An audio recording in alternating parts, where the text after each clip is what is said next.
Airbnb has just died. What's up, guys? It's McKeown back again with another video this week. And unfortunately, and hopefully not for you guys out there that do have Airbnbs, but I've seen a huge decline in my bookings. Now, if you haven't been following my channel since 2020, you probably don't know that I built a custom house. And honestly, this is a huge opportunity for people out there that are trying to get kind of a workaround system to buy an investment property. I actually built a house custom from the ground up with a bedroom downstairs, and I walled it off and put an exterior door on it. Now that exterior door walks you into that private bedroom and that private bathroom, and I Airbnb that room out. I also decided to get a roommate initially, which I don't have now, but with the aid of a roommate plus the Airbnb and the projected income from that Airbnb, I really wouldn't be paying much of my mortgage whatsoever. Now, if you guys scroll back far enough in my content and my videos, I actually did an entire video of why I no longer have a roommate in my house, and you'll understand why snow came a little bit early that year, but unfortunately, and fortunately enough, since then, I've not had a roommate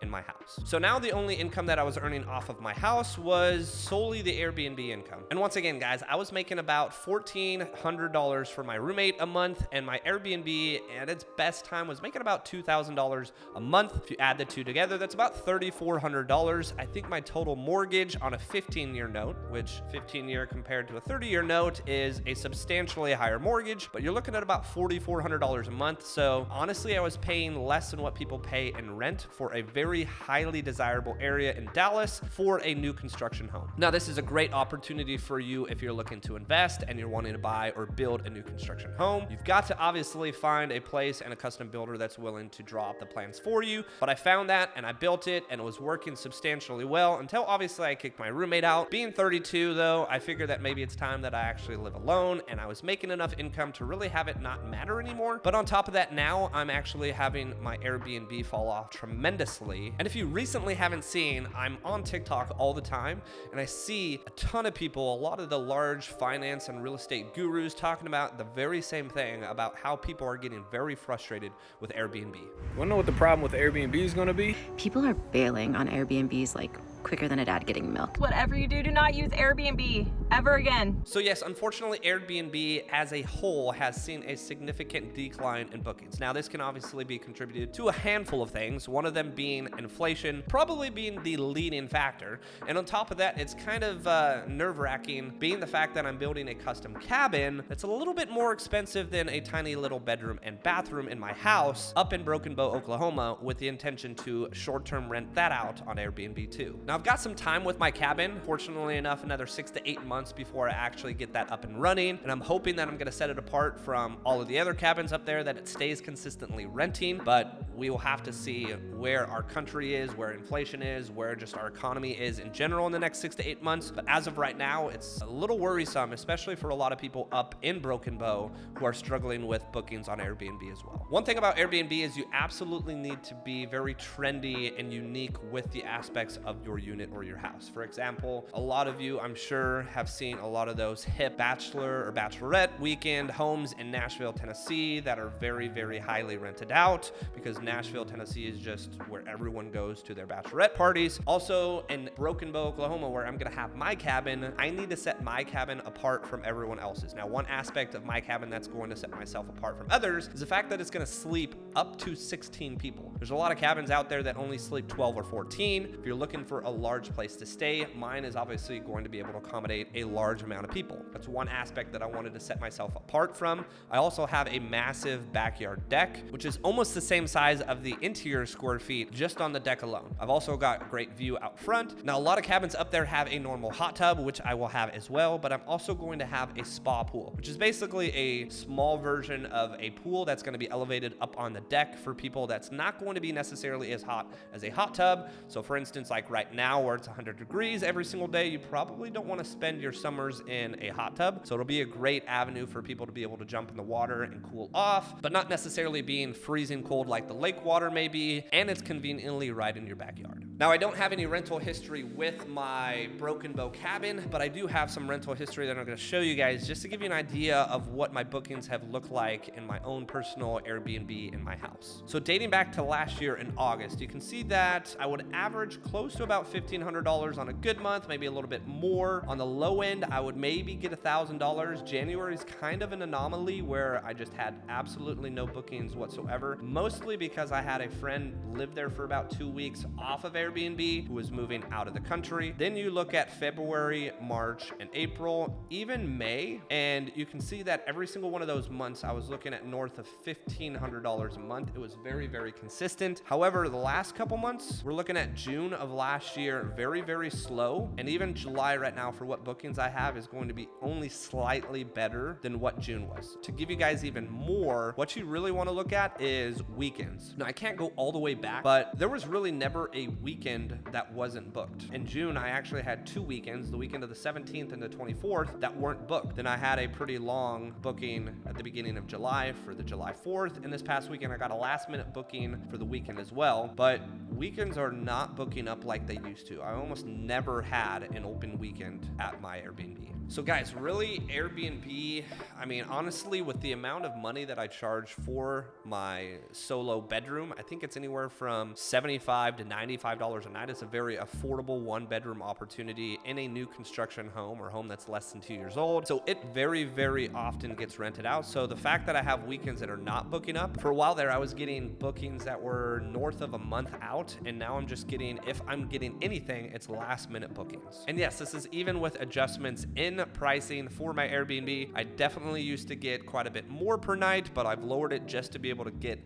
consistent bookings. And even with the lowering of prices, I'm not getting that consistent level of bookings. And to level this up again, guys, $75 to $95 a night for this 1-bedroom opportunity. If you scale it up to my cabin up in Broken Bow, which is a very much larger scale note or loan that I have for the property, I'm going to be ranging every single night on that from $300 to $600 a night. So it's very much more costly if I have a ton of weekends that go unbooked. Up in Broken Bow, Oklahoma, because we're talking about losing, instead of hundreds of dollars, we're losing thousands of dollars a month. Now, me personally, I think obviously inflation is a leading factor here. A lot of people are trying to kind of find ways to save, and a lot of people are not necessarily going on fruitful vacations or just going out of town just for the fun of it. They're rather staying in and being a little bit more smart with their money, especially because their money is not necessarily going as far as it once had. And on top of that, I think for guests and hosts, Airbnb is getting a little bit frustrating for both parties. For instance, my last guest was an individual that stayed there for close to a week, left blood on the sheets, and he thought his cleaning fee of $50 was to replace the blood-ridden sheets. It's not how it works. That cleaning fee of $50 is for an individual to come in and actually clean the unit for the next guest. So I'm actually having to file a complaint with that person and work on getting reimbursed for that. Now, on top of that, from a guest perspective,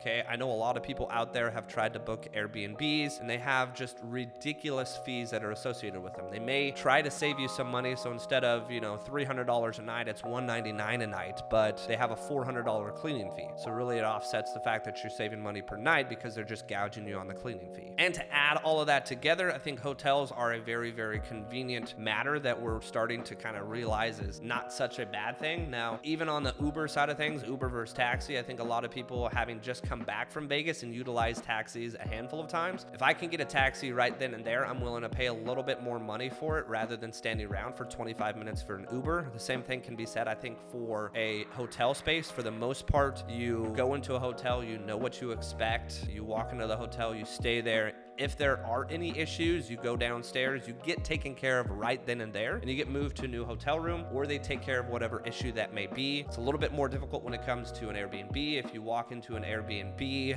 and it's disaster, and I've actually had this happen for a friend, they've walked into an Airbnb and just Airbnb's location as well as what the house was represented to be was completely opposite of what it actually was. She spent the next 2 to 3 weeks working on getting reimbursed for that and actually had to find an alternative place place to stay, and it was just a completely disaster kind of experience for her. So when enough of these situations happen and you hear about them, on top of that inflation and just not necessarily having the flexibility to travel as much, on top of that you're adding in the fact that hosts are trying to take advantage, not all hosts, but a lot of hosts are trying to take advantage of guests. You know, hotels or just Airbnbs altogether tend to not necessarily be people's number one place to go. So by no means is Airbnb completely dead. Do I think Airbnb is certainly falling off and there are a lot of things that they can correct with it? Absolutely. Now, inflation is obviously something that Airbnb has no play over, and there's nothing that they can obviously do there, but there's certainly things that Airbnb can do that could certainly help out their hosts as well as their guests. Now, right now, as a host, I'm not super reliant on the income from Airbnb, but I can tell you as soon as I get my Broken Bow cabin up, I'm gonna have this up on Airbnb, I'm gonna have it up on VRBO, and any other potential booking website possible, because it hurts a lot more when something doesn't get booked for $300 to $600 a night versus $75 a night. Again, this video is not to throw shade at Airbnb whatsoever. I'm actually headed to Houston next weekend, and I'll probably be getting an Airbnb because I have 2 dogs that are coming with me, and unfortunately I can't, for the most part, take my dogs into a hotel room. So I will be getting an Airbnb when I make my way down to Houston, but my hope is I don't run into a situation like I did just as a host last week with this individual who bled on my sheets, or a situation that a good friend of mine had where it took them weeks to get reimbursed from Airbnb from booking an Airbnb that was nothing like what they expected. With that being said, guys, I'd love to hear your guys' experience with Airbnb. Obviously, it's been around for quite some time. I think it's kind of falling off some, me personally, but if you've had any good experiences or bad experiences, I'd love to hear about them. Make sure to leave a comment down in the comment section below, and make sure to like and subscribe. It really does help, and stay tuned for the next video.